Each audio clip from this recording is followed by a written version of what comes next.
The story I was going to tell is this old story from World War II, where the first question from the Westminster Confession of Faith. Does anybody know that? Can they do it? My youngest son, he likes to say it's to glorify God and enjoy Him together. So I like that one too. But the story was two men in the midst of the Civil War. In the midst of World War II. I can't remember the name of the city, but we're walking through this city, and there were bombs going off everywhere, and they were calm. And they walk up to each other. They're both looking at each other kind of odd, like, why are we the only calm ones out there? And one of them said, "Are you a Westminster man?" And he said, "Yeah." He said, "Are you a Westminster man?" "Yeah." I think that the idea is these truths are the ones that should locate us in any circumstance and leave us calm. These are the things. And so I think by way of application, when you're working, how do you help people with fear? I think there's really no substitute for rehearsing the promise of God and rehearsing the promises of God. One of my favorite scriptures is,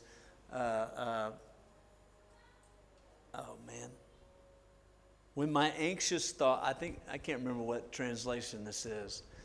Might be the KJV, but when my anxious thoughts multiply within me, thy consolations, it's the KJV, thy consolations cure my soul. And, I was talking to James last night. I think when Kim and I got married, it didn't take long before I realized that she was way more prone to fear than I am. I think I can be more of an arrogant guy and can assume life is just going to work out fine for me. But for her, she can be gripped by anxiety and fear. And we have spent so much time over the years tracing out the consolations of the Lord. So if you go through the Bible, every time the Lord says, "Do not fear," afterwards He gives us the good stuff. It's your Father's good pleasure to give you the kingdom. For I will uphold you with my righteous right hand.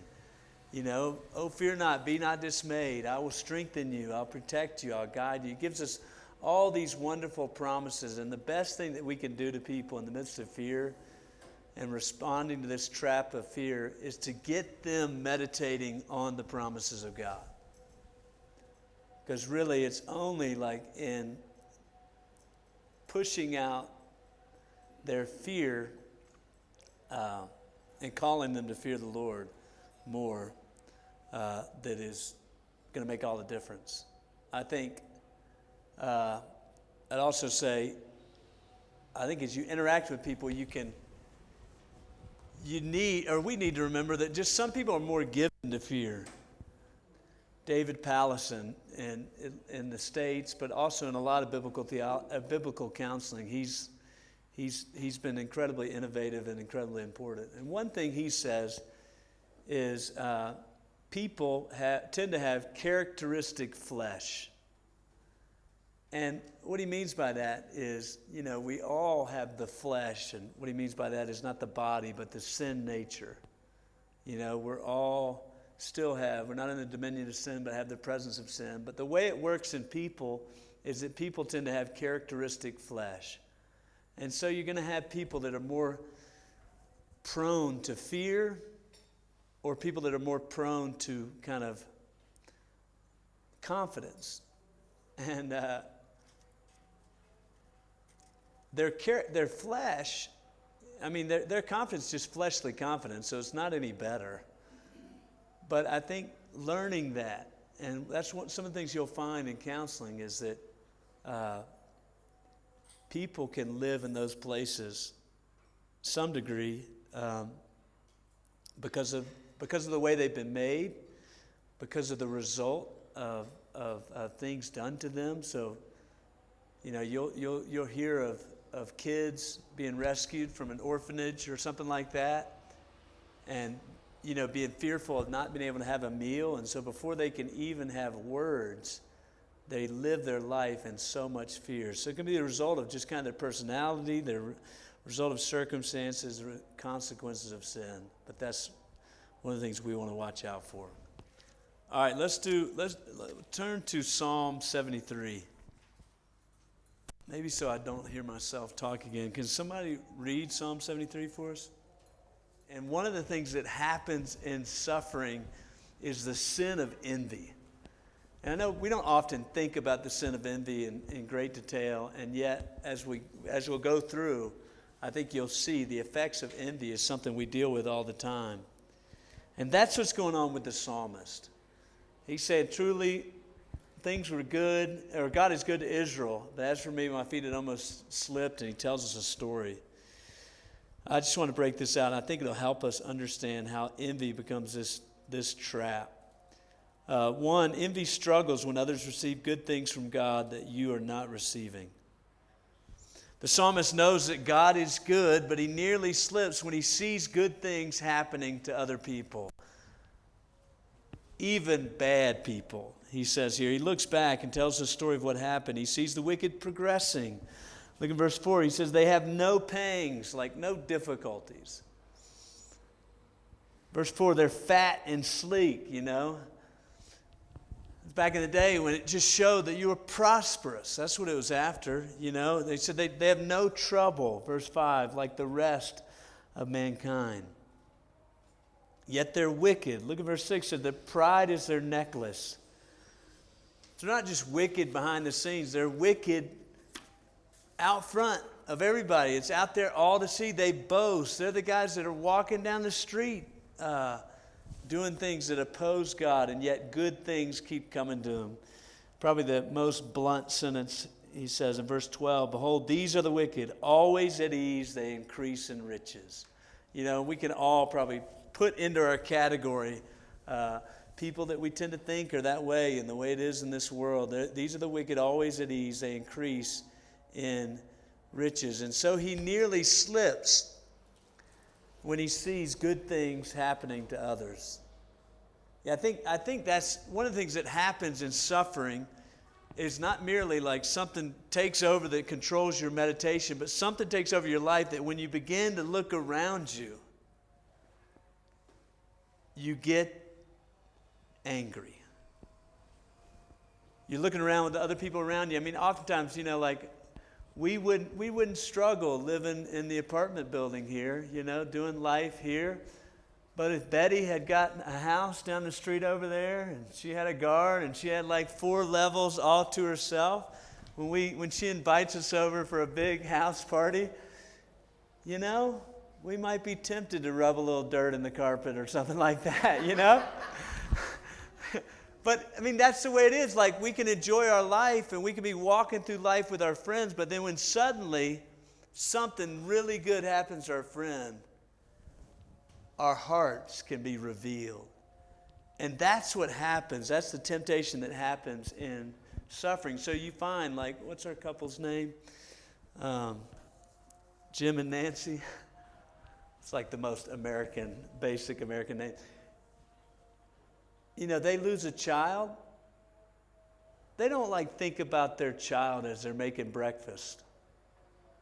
Or they don't really think about their child they lost, most likely, as they're eating lunch or going through the day. But when they go to church and there's kids jumping in their parents' lap and Selah's being passed around, they're like, what's the deal?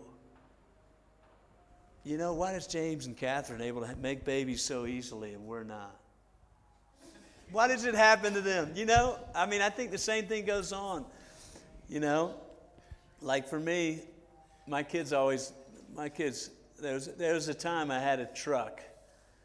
And I think to my young boys, they just think a truck is like the ultimate man car. And I was hit. Somebody hit me and it totaled the truck. And so I didn't have a lot of money, so I just had to buy whatever I could buy with the money. And, you know, I'm fine with my car. But then, you know, my buddy got him a big truck, you know, and like, I don't think about the car. It gets me to where I need to go. When you start riding that truck, you start being envious, and that's the way it is.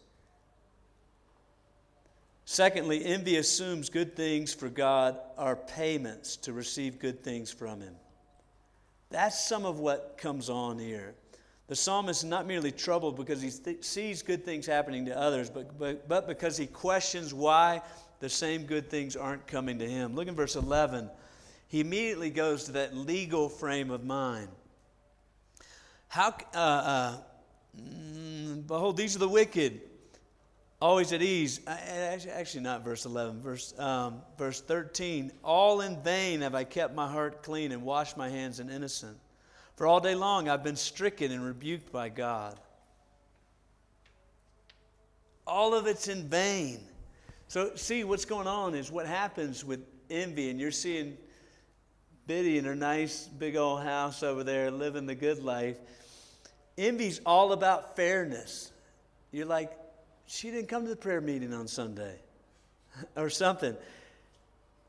You know, it's all about, it's a legalistic frame. It assumes that doing good things gets good things.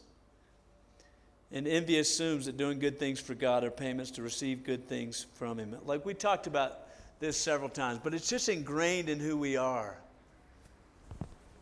We assume that's the way God works. That's the way the world works. If you do well in school, you get good grades. You do well in work, you get promoted. You do well in sports, you play. If you do well in life, you get a nice, good family. And so we assume if that's the way the world works, that must be the way God works. So we view good things as payments. And the important thing for us is to understand the way this works. And you'll see it. You know,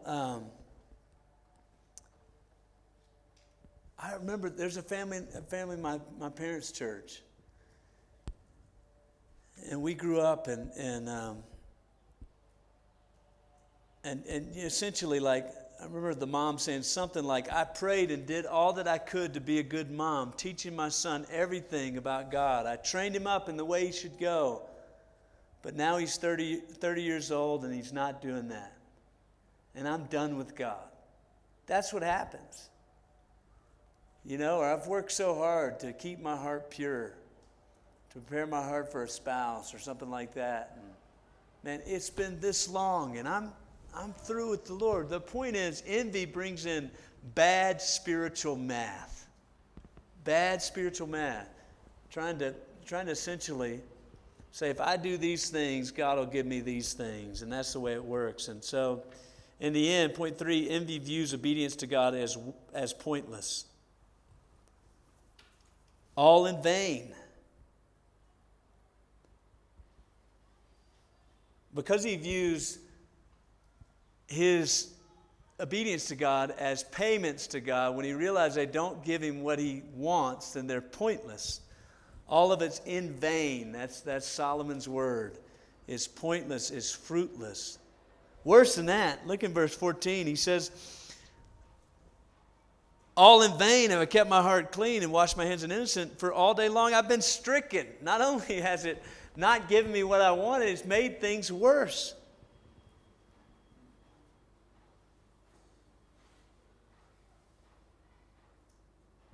And so, you know, as someone is suffering and watching everybody else prospering, every day that they continue to suffer leaves them with this, or often tempts them with this truth that it's pointless to keep obeying God.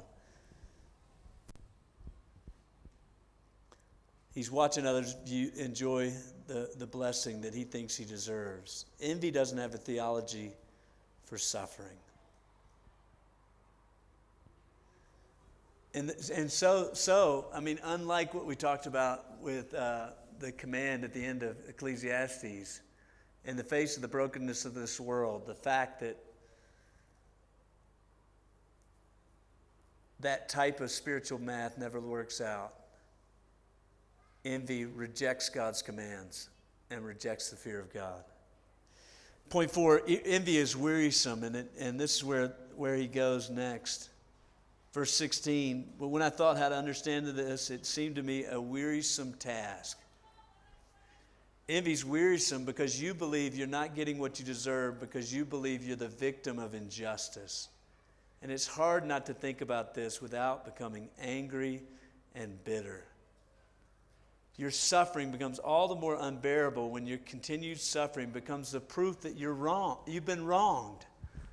So it's not merely like this hasn't paid off in the way it is supposed to. You've been wronged. Like you're a victim of injustice, and so you become angry and bitter. And this is where envy, and this is a very important category for us. Envy thrives on self-pity.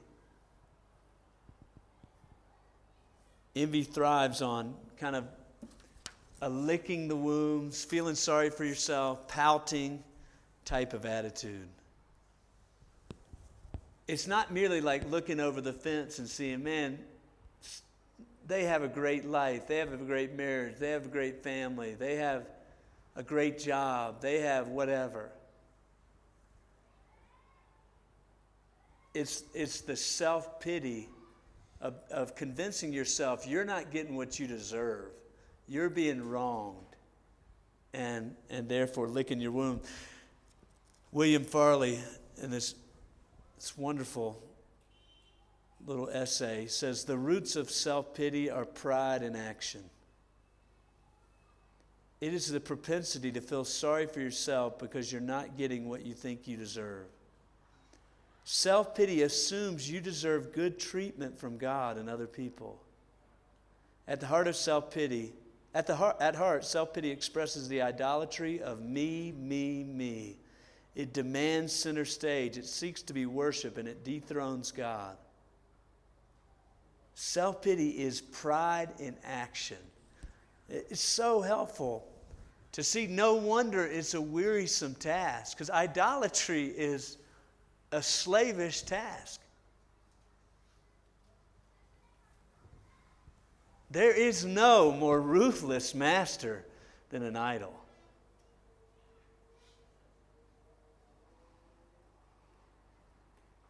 And so self-pity is the idol of self, and that's what it thrives on. And you know, in suffering, it's a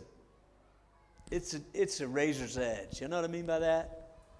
Like, it is a very thin line before self-pity consumes you.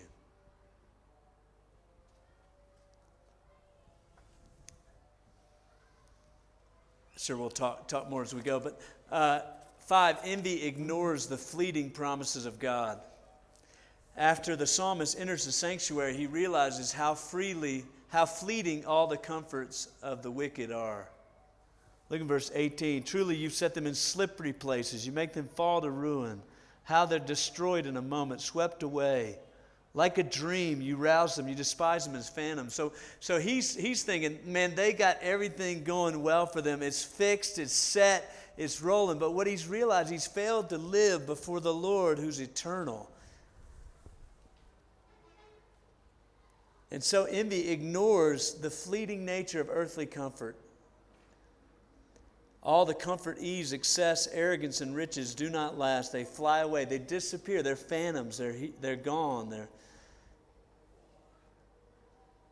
forgetting, you know, and this is where, as believers, forgetting the fleeting nature of this world has disastrous consequences, because it sets up another value system where we begin to live for that which is not biblical. And we measure the love of God by earthly comforts, right? We measure it by earthly answers to prayer and all these things. Finally, he says, or envy embitters the heart. Verse 21, when my soul was embittered, when I was pricked in heart, I was brutish and ignorant. I was like a beast toward you. A lot of bees running through there. I was embittered. I was brutish. I was like a beast. Bitterness begins to define his relationship with God. I was like a beast. What he's saying is, I was blind to the point of, I was blind and dumb to the point of frustration and violence. I was blind and dumb assuming the worst about God. What began with frustration with the prosperity and the blessing of others ends with anger and bitterness, such that we put the harshest construction upon the Lord.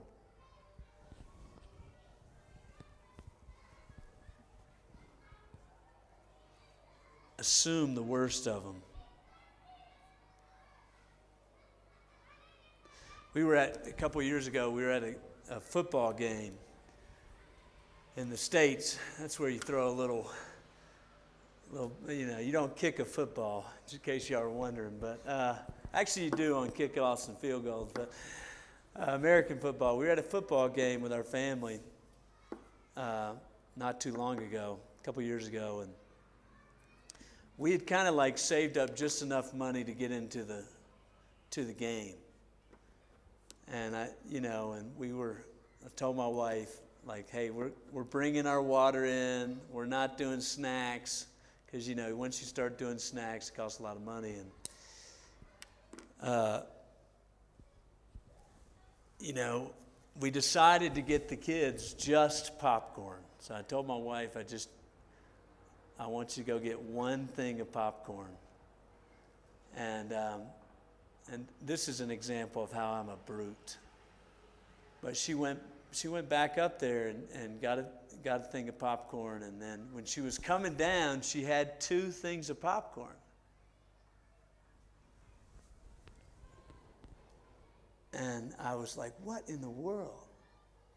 I just told you to buy 1 thing of popcorn. Why? And there's people all over the place, but I'm bitter. Like, man, don't you listen to me? I mean, that's what, if I'm voicing my heart, that's the truth. Don't you listen to me?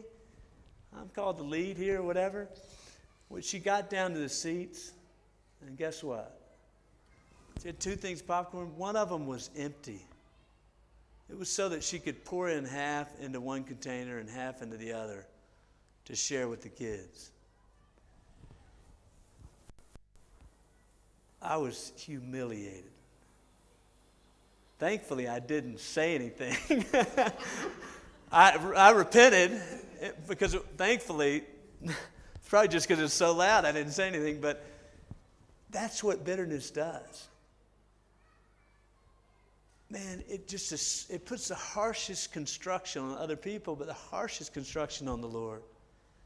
It's impossible for me to think about the word bitterness without thinking about Ruth and Naomi.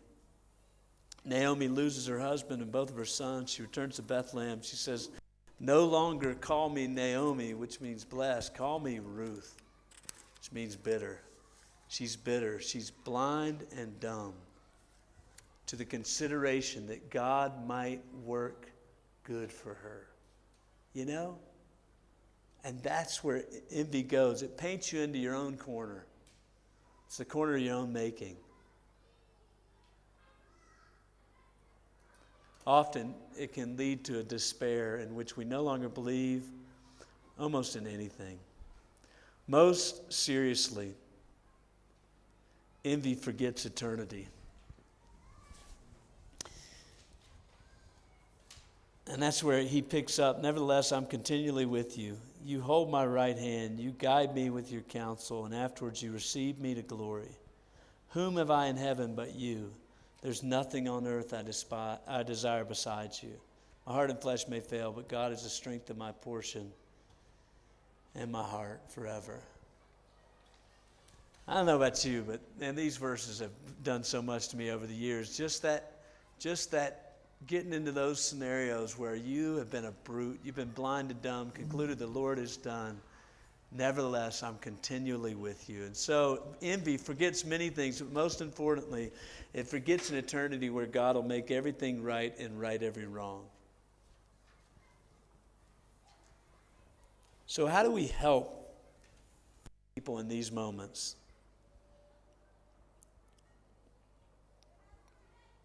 What comes to y'all's mind? I'm sure you've interacted with this envy and bitterness and self-pity.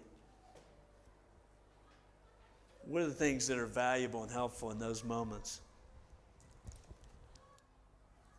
Yeah, I think, I think that's wonderful. Jonathan Edwards says, who was it brought up Edwards the other night? Was that you? Yeah.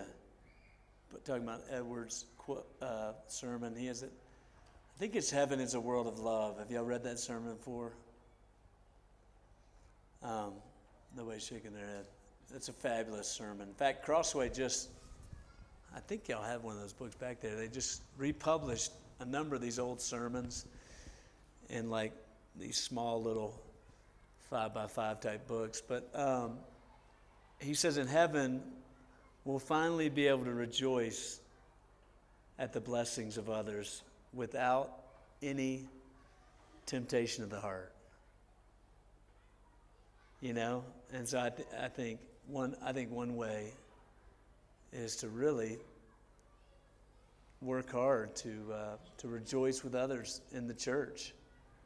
Because church is in so many ways a foretaste to heaven, but it takes work. I'm sure all of us have had that experience where, and envy thrives on this, where your friend that was doing so well, you kind of like to watch him fall, even though you run over to help him. Because that's how warped envy is, that you can like to help, you like to be the helper, you don't like to be the rejoicer at his successes. It's just that's how corrupt our hearts are. And so, yeah, I threw down a couple things here. Think carefully about the gospel, underlying what we deserve, what we receive. I think if somebody's stuck deep in this, you're trying to begin pursuing God. Because essentially, envy full blown says, I'm through with the Lord. I'm through with all this. I'm bitter and angry. And you're trying to move them away from that place. Cultivate contentment. I think that's similar to what A.B. said. You're just trying to, trying to see where God is at work in your situation. Now, this is good. This is good spiritual math. We talked about bad spiritual math in envy, Jeremiah Burroughs.